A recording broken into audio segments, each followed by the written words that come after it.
Hello my lovely students, कैसे हैं आप लोग। बहुत बढ़िया। मैं आकांक्षा आज आप लोगों को पढ़ाने वाली हूँ ट्राइंगल्स चैप्टर।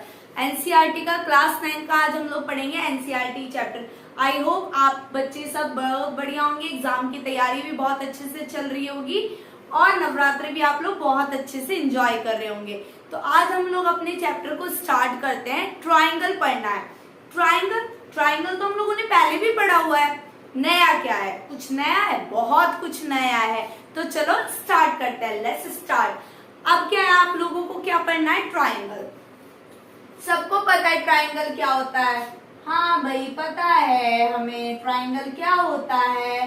ट्राइंगल होती है तीन साइड से बनने वाली फिगर। तीन साइड से बनने वाली फिगर जिसको हम क्या बोल देते हैं? ट्राइंगल। बहुत सिंपल, ठीक है। ये ट्राइंगल के क्या होते हैं? एंगल्स। ए बी सी, ये आपके ट्राइंगल्स के क्या होते हैं? एंगल्स।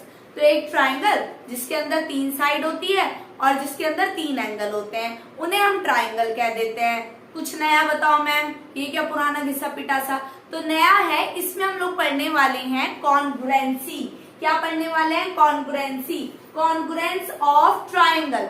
ट्राइंगल की कॉन्ग्रुएंसी को करना है। अब सबसे पहले इस कॉन्ग्रुएंसी बला को सीखो कि कॉन्ग्रुएंसी बला होती क्या है। देखो बच्चों, कॉन्ग्रुएंसी जो बला है, आई मीन कॉन्ग्रुएंसी जो वर्ड है, उसका मतलब होता है equal in all respect. Her respect से आपके इक्वल। फॉर एग्जाम्पल, जैसे कि अगर मैं एग्जाम्पल्स की बात करूं तो एग्जाम्पल में आप देखो, आपके पास सबका ये हैंड है, ये वाला आपका हैंड है, ठीक है। आपको पता है ये वाला थंब इस वाले थंब के इक्वल होगा, ये वाली फिंगर इस वाली फिंगर के, ये वाली इस वाली के, और ये वाली फिंगर इसके, और आपकी जो इंडेक्स छोटी फिंगर है वो छोटी फिंगर के। जब मैं इस फिगर को इन फिंगर्स को आपस में ऐसे ज्वाइन करूंगी तो आप लोग देखो, अब मेरा ये वाला हैंड देख रहे हो, तो क्या आपको मेरा इधर वाला हैंड दिखाई दे रहा है? When you show me my left hand, आप मेरा लेफ्ट हैंड शो कर रहे हो, तो क्या आपको राइट हैंड दिख रहा है? नो। आप अगर राइट हैंड को दिख रहे हो तो क्या आपको लेफ्ट हैंड दिख रहा है? नो। क्यों नहीं दिख रहा? ऐसा क्यों हुआ? क्या हुआ कि हमें ये दोनों फिगर, क्योंकि बेटा इसके जितने भी पार्ट्स थे वो इस वाले हैंड के सभी पार्ट्स के क्या थे? इक्वल थे। और जब चीजें एक दूसरे के पूरी तरीके से इक्वल होती हैं तो वो एक दूसरे को क्या कर लेती है? ओवरलैप कर लेती है। क्या कर लेती है? ओवरलैप कर लेती है। तो इसी ओवरलैप को हम बोलते हैं कॉन्ग्रुएंसी। क्या बोलते हैं? कॉन्ग्रुएंसी। आप अगर आपको सपोज एज यूजुअल आप गए और कुछ होते हैं ना समझदार रिलेटिव, पूछने लग जाते, अरे अच्छा ये इस क्लास में पढ़ रहा है, चलो चलो तेरा टेस्ट लेते हैं, तो तू हमें बता कॉन्ग्रुएंसी होता क्या है, ठीक है। तो आप उसको कैसे डिस्क्राइब करोगे? आप उसको दो कॉइन लेकर कहोगे कि देखो ये 1 रुपीज का कॉइन है, ये भी 1 रुपीज का कॉइन है, ये पूरी तरीके से सेम है। और जब आप उन दोनों कॉइन को ज्वाइन करोगे तो उन कॉइन्स ने एक दूसरे को क्या करा? ओवरलैप करा। क्या करा? ओवरलैप करा। दैट मीन्स तो इसके हर एक पार्ट क्या हो गए? एक दूसरे से कॉन्ग्रुएंट। तो कॉन्ग्रुएंट का मतलब होता है इक्वल इन ऑल रेस्पेक्ट। हाँ, कई बार आते हैं ना ऐसे रिश्तेदार आप पर टेस्ट लेने वाले, उनके लिए है ये। तो कॉन्ग्रुएंट का मतलब होता है इक्वल इन ऑल रेस्पेक्ट। क्या होता है? Equal in all respect. और कॉन्ग्रुएंट फिगर्स क्या होती हैं? फिगर जिसके शेप और साइज। अब देखो शेप साइज कैसे, सपोज करो ये सर्कल है, ये आपका ट्राइंगल है, तो पहली बात तो इनकी शेप ही सेम नहीं है, तो ये कॉन्ग्रुएंट कैसे होंगे? है ना भाई, ये सर्कल है, ट्राइंगल है, ये तो सेम शेप के है ही नहीं, तो कॉन्ग्रुएंट है ही नहीं। तो लेकिन अगर सपोज करो ये मेरा 3 सेंटीमीटर का रेडियस है और मैंने दूसरा भी 3 सेंटीमीटर का ही रेडियस ड्रॉ करा है। ड्रॉइंग गंदी है पर सपोज कर लो, इसे मैंने सपोज वर्ड करा है, ठीक है। 3 सेंटीमीटर का रेडियस ड्रॉ करा है, तो दोनों फिगर सेम है, दोनों फिगर सेम है, दोनों ही सर्कल है और दोनों ही 3 सेंटीमीटर के रेडियस है। तो ये दोनों फिगर आपस में क्या हो गई? Congruent figure. ये दोनों आपस में क्या हो गई? Congruent figures. आई होप आप लोगों को कॉन्ग्रुएंसी का जो कंसेप्ट है वो समझ में आया होगा। क्या होती है कॉन्ग्रुएंसी? कॉन्ग्रुएंसी का मतलब होता है equal figure in shape and size, और वो हर रेस्पेक्ट से एक दूसरे के क्या होती हैं? इक्वल होते हैं, जस्ट लाइक योर 2 हैंड्स, ठीक है। आगे करते हैं।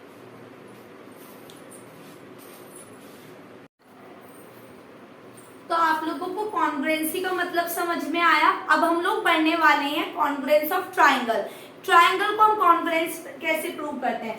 सपोज करो आपके पास ये वाला ट्राइंगल है, ठीक है, ABC, ठीक है, ये 3 सेंटीमीटर का है, ये 5 सेंटीमीटर का है और ये 7 सेंटीमीटर का है, ठीक है। उसी तरीके से अगर मैं एक और ट्राइंगल ड्रॉ करूं, तो आप, और ये भी 3 सेंटीमीटर की साइड है, ये 5 सेंटीमीटर की साइड है, ये 7 सेंटीमीटर की साइड है, इसको नाम दे दिया मैंने PQR। तो आप क्या कहेंगे, आप कहेंगे ये दोनों ट्राइंगल आपस में क्या है, कॉन्ग्रुएंट। ये दोनों ट्राइंगल में आपस में क्या हो गए, कॉन्ग्रुएंट। क्यों कॉन्ग्रुएंट हुए, क्योंकि इन दोनों की फिगर सेम है, इनका साइज भी सेम है। ये साइड 3 सेंटीमीटर तो ये वाली साइड 3 सेंटीमीटर, ये 7 सेंटीमीटर तो ये भी 7 सेंटीमीटर, ये 5 सेंटीमीटर तो ये भी 5 सेंटीमीटर। और बच्चा इसे हम लोग बोलते हैं, अगर जैसे आपने देखा AB is equals to PQ, ठीक है, BC is equals to QR and PR is equals to इधर AC is equals to PR। इनको हम बोलते हैं करस्पॉन्डिंग पार्ट। क्या बोलते हैं हम, करस्पॉन्डिंग पार्ट्स, ठीक है, ये आपका हो गया करस्पॉन्डिंग पार्ट्स, ठीक। उसके बाद आपका ये एंगल होता है, angle A is equal to angle P, angle B equal to angle Q and angle C is equal to angle R। तो आपको अगर किसी ट्राइंगल को कॉन्ग्रुएंट प्रूव करना है तो आपको 3 चीजें ही लेकर आनी है उस ट्राइंगल के। आप एंगल, साइड, इन सबको यूज कर आप एक ट्राइंगल को कॉन्ग्रुएंट प्रूव कर देंगे। बाकी के जो बचे हुए पार्ट है उसे हम बोलते हैं CPCT। क्या बोलते हैं, CPCT, corresponding part of congruent triangle. मतलब इसका मतलब होता है कि अभी आपके पास, जैसे सपोज करो अभी मैंने ना ये 3 चीज लिखी, तो मेरा यहाँ से ABC जो ट्राइंगल है वो कॉन्ग्रुएंट हो गया PQR के। ये जो साइन होता है, इस साइन का मतलब होता है कॉन्ग्रुएंट। क्या होता है, कॉन्ग्रुएंट। तो ये वाला जो आपका ट्राइंगल है ये इसके क्या हो गया, कॉन्ग्रुएंट। तो मैं कह सकती हूँ एंगल A, अब मेरे पास ट्राइंगल कॉन्ग्रुएंट है, और कैसे कॉन्ग्रुएंट हुआ, उसकी 3 साइड आपस में क्या है, इक्वल है। तो क्या बचा, उसके पास तीनों एंगल, अगर वो आपस में इक्वल है, वो आपस में कॉन्ग्रुएंट है, तो अभी कॉन्ग्रुएंट का मतलब हम लोगों ने क्या समझा है कि कॉन्ग्रुएंट का मतलब होता है इक्वल इन ऑल रेस्पेक्ट। अब साइड इक्वल हो गई तो ट्राइंगल के पास क्या बचा, बेचारे के पास एंगल्स, तो वो एंगल्स भी आपस में क्या हो जाएंगे, इक्वल। तो angle A is equal to angle P, angle B is equal to angle Q and angle C is equal to angle R। और ये तीनों किस क्राइटेरिया से हुए हैं, CPCT, congruent part of congruent triangle. अगर आपके पास 2 फिगर कॉन्ग्रुएंट हैं और उन्हें हमने किसी क्राइटेरिया के ऊपर कॉन्ग्रुएंट प्रूव करा है, तो उनके बाकी बचे हुए पार्ट भी आपस में क्या हो जाएंगे, इक्वल हो जाएंगे। आई होप आप लोगों को इतना इंट्रो समझ में आया होगा and it is very easy for you कि आप कंसेप्ट को अच्छे से समझ पा रहे होंगे। ठीक है, आगे करते हैं।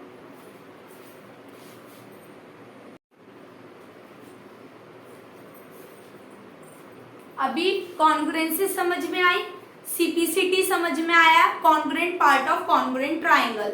अगर आप किसी भी ट्राइंगल को कॉन्ग्रुएंट प्रूव कर देते हो तो उनके जो बाकी के बचे हुए पार्ट्स हैं, करस्पॉन्डिंग पार्ट्स हैं, वो आपस में क्या होते हैं, इक्वल होते हैं। ठीक है, अब हम लोगों को किन किन क्राइटेरिया पे ट्राइंगल को कॉन्ग्रुएंट प्रूव करना है वो पता करना है। तो आप लोगों को मैंने क्या बताया था, अगर आपको किसी भी 2 ट्राइंगल को कॉन्ग्रुएंट प्रूव करना है तो आपके पास 3 चीज इक्वल होनी चाहिए। अब आइए क्या क्या चीज हम इक्वल ले सकते हैं। तो सबसे पहले आपका क्राइटेरिया आता है side side side, side side side. मतलब जैसे कि आपके पास ये ट्राइंगल है, ठीक है, ये ट्राइंगल है, ये 2 ट्राइंगल है, ये 5 है, ये 6 है, ये 8 है। ऐसे मैं इसको 5 कह सकती हूँ, इसको 6 कह सकती हूँ, इसको 8 कह सकती हूँ, A B C। और यहाँ पे लिखूंगी मैं P क्यू आर। ठीक है, तो मैं क्या देख रही हूँ, इस ट्राइंगल की जो साइड है, फिगर जो है वो डिफरेंट तरीके से बना हुआ है, एक सीधा और एक ऐसा है, लेकिन इसकी जो साइड्स है वो कैसी है, इक्वल है। ठीक है, तो आप देखो, आप क्या नोटिस करो, A B is equal to P R. A B किसके इक्वल है, पी आर के, ए बी पी आर के। ओके, देन ए सी किसके इक्वल है, पी क्यू के, और आपका बी सी किसके इक्वल है, क्यू आर के। ठीक है, तो ये तीनों साइड्स जो है वो आपस में इक्वल है, तीनों साइड्स आर इक्वल। तो ये जो आपका ट्राइंगल है ए बी सी, ये वाला ट्राइंगल आपका कॉन्ग्रुएंट हो जाता है पी आर क्यू से। किससे हो जाता है, पी आर क्यू। अच्छा, एक चीज नोटिस करी आपने, मैंने इसे पी क्यू आर क्यों नहीं लिखा, मैंने इसे पी आर क्यू ही क्यों लिखा। Why I am not writing P Q R, जैसे हम लोग सीधा सिक्वेंस लेते हैं ना, A B C P Q R क्यों लिखा, पी आर क्यू लिखा। तो बच्चा आप लोग एक नोटिस करो, ए बी जो है वो पी आर के इक्वल है। जब आपका ए बी है तो ए बी किसके इक्वल है, ए बी पी आर के इक्वल है। ए बी किसके इक्वल है, पी आर के। अगर आप यहाँ पर ए बी को पहले लिख रहे हो तो आपको यहाँ पर किसको पहले लिखना पड़ेगा, पी आर को पहले लिखना पड़ेगा। अगर आपने ए बी किसके इक्वल है, पी आर के, तभी तो हमें इंफॉर्मेशन पता चलेगी भाई ए बी पी आर के इक्वल है। हमें मान लो हमें सिर्फ ये दिया है और देखते ही मैं पता कर पा रही हूँ कि ए बी किसके इक्वल है, पी आर के, बी सी किसके इक्वल है, आर क्यू के, और सी ए किसके इक्वल है, क्यू पी के। ठीक है, समझ आ गया। तो हमें ना इस चैप्टर में बच्चे बहुत मिस्टेक करते हैं, लिखने के सीक्वेंस को अच्छे से नहीं समझते। तो आपको लिखने के सीक्वेंस को अच्छे से समझना है कि क्या चीज किसके इक्वल दी हुई है। नंबर डिडक्शन का बहुत ज्यादा चांसेस होता है, मैं उस चांसेस को क्लियरिफाई कर रही हूँ आपको, कि आपको ये ध्यान देना है कि क्या चीज किस चीज के इक्वल दी हुई है और उसे ही आपको लिखना है। ठीक है, तो समझ आया आपको इतना। तो ये कैसी क्राइटेरिया हो गया, एस एस कॉन्ग्रुएंसी। क्यों हुआ, क्योंकि तीनों साइड इक्वल थी। ठीक है, अब तीनों साइड इक्वल थी, तीनों साइड से मैंने कॉन्ग्रुएंट प्रूव कर दिया, तो बाकी के बचे हुए पार्ट अपने आप क्या हो जाते हैं, इक्वल हो जाते हैं बाय सिम्प्लिसिटी। अब आप आते हैं एसएएस पर, किस पे आएंगे, एसएएस पे। तो देखो ये ट्राइंगल है, ठीक है, ए बी सी, और मैंने इसको उल्टा कर दिया है, ये लो, पी क्यू आर। ठीक है, ये 5 है, ये 60 डिग्री है, ये 7 है। ऐसी मैं इसको बोल सकती हूँ, ये 5 है, ये 60 डिग्री है, ये 7 है। ठीक है, तो आपको ए बी कितनी है, 5, बी सी कितनी है, 7, पी क्यू कितनी है, 5, आर क्यू कितनी है, 7। ठीक है, और बीच में एंगल है 60 डिग्री। तो जब मैं इसको लिखूंगी, हाउ कैन इट, देखो आप लोग नोटिस करो एक चीज कि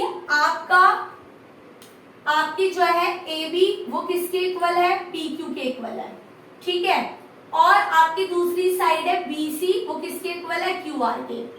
तो आपको ना ये दो चीज दी है, तीसरी चीज क्या है, ये वाला एंगल, और ये वाला एंगल जो है वो दोनों साइड के कहाँ है, बीच में है।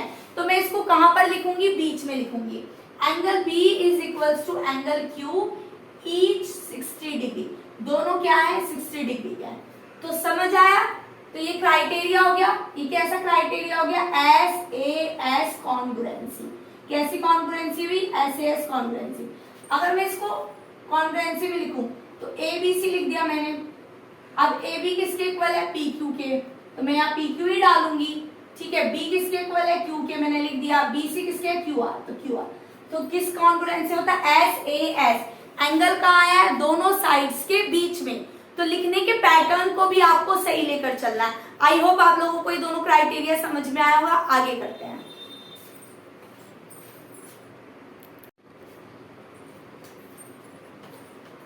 तो आई होप आप लोगों को दोनों क्राइटेरियाज बहुत अच्छे से अंडरस्टूड होंगे। अब हम लोग थर्ड क्राइटेरिया समझेंगे, एंगल साइड एंगल। वही सेम चीज, आप लोगों को ना दो ट्राइंगल्स लेने हैं, उनकी 3 चीज प्रूव करनी है। अब देखो कैसे, अगर आपके पास एक ट्राइंगल है, ये रहा, ठीक है, ए बी सी, ये है 60 ये है 50 डिग्री का, और ये जो आपकी साइड है ये सिमिलरली इधर वाले इसके इक्वल है 60 डिग्री, 50 डिग्री, और ये जो डंडे होते हैं ना इनका मतलब होता है इक्वल। डंडे जो लगे रहते हैं इसका मतलब होता है ये वाली साइड इसके इक्वल है या ये वाला एंगल इसके इक्वल है। तो ये वाली साइड आपकी इसके इक्वल। तो मुझे क्या क्या गिवन है, मुझे गिवन है angle A is equals to angle R 60 degree, ठीक है। फिर मुझे गिवन है A B is equal to P R, ठीक है। और फिर मुझे गिवन है angle B is equal to angle Q, और दोनों क्या है 50 degree. Angle B is equal to angle P, और दोनों क्या है 50 डिग्री के, दोनों क्या है 50 डिग्री के। तो आप लोगों ने नोटिस करा ये एंगल है, एंगल के बीच में साइड है, और साइड के बाद फिर एंगल है। तो ये क्राइटेरिया कहलाया जाता है आपका एंगल साइड एंगल। क्या कहलाया जाता है क्राइटेरिया, एंगल साइड एंगल, ठीक है। Got it. अब मैं इसको अगर मैं ट्राइंगल लिखूं तो एबीसी लिख दिया, कॉन्ग्रुएंट है, लेकिन ए किसके बराबर है, ए आर के बराबर है। तो मैं पहले किसको लिखूंगी, आर को लिखूंगी। ए बी पूरी लाइन किसके बराबर है, पी आर के। तो आर पी भी लिख सकते हैं, P R R P is the same thing. तो यहाँ मैंने पी डाल दिया। बी किसके बराबर हो गया, पी के बराबर। तो सी किसके बराबर रहेगा, क्यू के बराबर। तो आप लोगों को ये चीज बहुत ध्यान देनी है कि क्या चीज किसके इक्वल गिवन। मैं अगेन रिपीट कर रही हूँ, बच्चे बहुत बार मिस्टेक करते हैं। अच्छा, बच्चों को पता भी चल जाता है कि इन ट्राइंगल्स को ना हमें ऐसे कॉन्ग्रुएंट प्रूव करना है, बट वो लोग क्या गड़बड़ करते हैं, वो लोग लिखने में गड़बड़ करते हैं। जैसे बेटा सीक्वेंस के हिसाब से आपको लिखना है, एंगल साइड एंगल। पहले आपका एंगल लिखा जाएगा, फिर आपका साइड लिखा जाएगा, फिर आपका एंगल लिखा जाएगा। आप ऐसे नहीं कर सकते कि आपने पहले साइड लिख दी फिर दोनों क्या बोलते हैं एंगल लिख दिए, तो दैट इज रॉन्ग, आपका क्वेश्चन रॉन्ग हो जाएगा। तो आपको सीक्वेंस को फॉलो करना है, ठीक है। अगला देखो ए एस क्या कहता है, जैसे आपका ये ट्राइंगल हो गया, ठीक है, ये हो गया 30 डिग्री का, ये हो जाएगा 70 डिग्री का, ये भी 30 डिग्री का, ये 70 डिग्री का, ये साइड इस साइड के इक्वल। तो आप लोग देख रहे हो ये एंगल फिर साइड। तो पहले क्या है, ए बी सी डाल दो, पी क्यू आर डाल दो। तो आप देख रहे हो एंगल ए किसके इक्वल है, एंगल पी के, एंगल बी किसके इक्वल है, एंगल क्यू के, और बी सी साइड जो है वो क्यू आर के इक्वल है। तो आपका जो ट्राइंगल है ए बी सी वो कॉन्ग्रुएंट हो जाता है ट्राइंगल पी क्यू आर से, और कौन से क्राइटेरिया से, बाय एंगल साइड। क्या लिखेंगे, एंगल साइड, ठीक है। तो आपको एक सीक्वेंस को फॉलो करना है। आई होप आप लोगों को ये वाला क्राइटेरिया भी समझ में आया होगा। अब एक लास्ट क्राइटेरिया रहते हैं, उसको और अच्छे से समझते हैं। मम्मी फैन चला रहा है। तो चलिए बच्चों, आपके पास ये लास्ट वाला क्राइटेरिया आता है RHS। RHS का मतलब होता है यहाँ पर not right hand side. Please RHS को आप राइट हैंड साइड नहीं बोलेंगे यहाँ पर। R का मतलब होता है आपका राइट एंगल, मतलब 90 डिग्री का एंगल, ठीक है। H का मतलब होता है आपको हाइपोटेनियस, और S का मतलब होता है एक साइड। तो देखो जैसे कि आपके पास ये वाली एक फिगर है, एक राइट एंगल है, ये आपके पास 90 डिग्री का है, ये 5 है, और ये 5 है और ये 3 है। आपको एक ट्राइंगल ऐसे दे दिया गया, ये 90 डिग्री का है, ये 5 है और ये 3 है।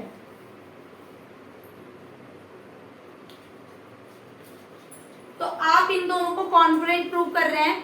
तो आपने क्या देखा, आपने नोटिस करा कि भाई एक तो हमारा 90 डिग्री, एंगल बी जो है वो एंगल पी के इक्वल है, ईच 90 डिग्री, ठीक है। अब हाइपोटेनियस क्या होती है, 90 डिग्री का एंगल जहां बनता है उसके जो जस्ट अपोजिट साइड होती है उसको हम क्या बोलते हैं, हाइपोटेनियस। तो ये तो मुझे पता चल रहा है क्योंकि we are very familiar to this figure, but हम यहाँ कंफ्यूज होते हैं। तो ये 90 डिग्री है, इसके सामने कौन सी साइड है, क्यू आर। तो A B A C is equal to Q R, ये क्या है आपकी हाइपोटेनियस और इक्वल है। फिर आपको एक साइड दी है ए बी, और वो किसके इक्वल है, पी आर के, ये साइड है, ठीक है। तो आप देख रहे हो राइट एंगल, हाइपोटेनियस साइड, तो हम इसे लिखेंगे RHS कॉन्ग्रुएंसी। अगर मैं इसका ट्राइंगल बनाऊं, भाई ABC लिख दिया मैंने, कॉन्ग्रुएंट होंगे A। अब देखो A तो मुझे पता ही नहीं है, B किसके इक्वल है P, तो P सेंटर में आएगा, P सेंटर में आएगा। और आप लिख सकते हो P अगर आपका सेंटर में आ गया तो आप यहाँ पे लिख सकते हो क्या बोलते हैं RPQ। ये कौन सी कॉन्ग्रुएंसी से हो गया, RHS कॉन्ग्रुएंसी। क्योंकि आपका देखो AB किसके इक्वल है, AB PR के, तो उसे मैंने AB को उसके इक्वल, तो इस तरीके से हमें लिखते हुए ध्यान रखना है। आई होप आप लोगों को ऑल क्राइटेरियाज कॉन्ग्रुएंसी के समझ में आ गए होंगे और अच्छे से समझेंगे जब हम इसके एक्सरसाइज के क्वेश्चंस करेंगे। यहाँ पे अब इनवैलिड कॉन्ग्रुएंसी कौन कौन सी है वो मैं आपको लिखवा रही हूँ, और किस टाइप का क्वेश्चन एमसीक्यू में बन के आता है वो भी बता रही हूँ।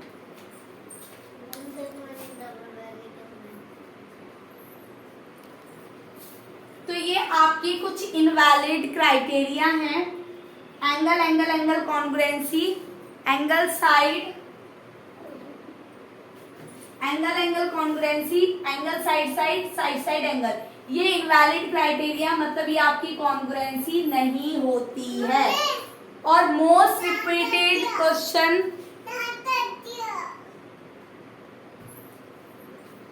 बहुत बार एग्जाम में ये वाला क्वेश्चन पूछा जाता है, which is not a criteria of congruency, या तो नॉट की जगह which is a criteria of congruency, या फिर नॉट करके आपसे पूछा जाता है।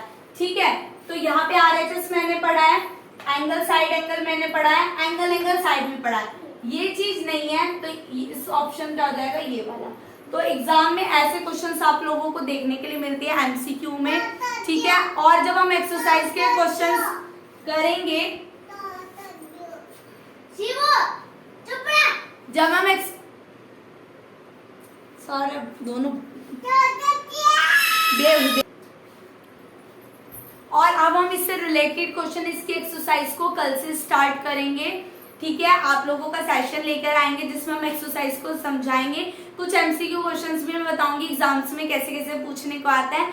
आई होप आप लोगों को इस चैप्टर का इंट्रोडक्शन काफी हद तक क्लियर हो गया होगा, बहुत अच्छे से समझ में आया होगा। तो प्लीज वीडियो को एंजॉय कीजिए, अच्छे से पढ़ाई करिए और मैम को प्यार दीजिए, खूब सारा ढेर सारा प्यार दीजिए। To my all lovely students, I love you so much. अब मैं आप लोगों को बहुत प्यार करती हूँ, मेरी बहुत अच्छी यूट्यूब फैमिली है जो मुझे प्यार देगी। आई नो आप लोग मुझे प्यार देंगे और मेरी वीडियो को ज्यादा से ज्यादा पसंद करेंगे। और तब तक के लिए अपना ध्यान रखिए, अपने मम्मी पापा का कहना मानिए। Bye bye.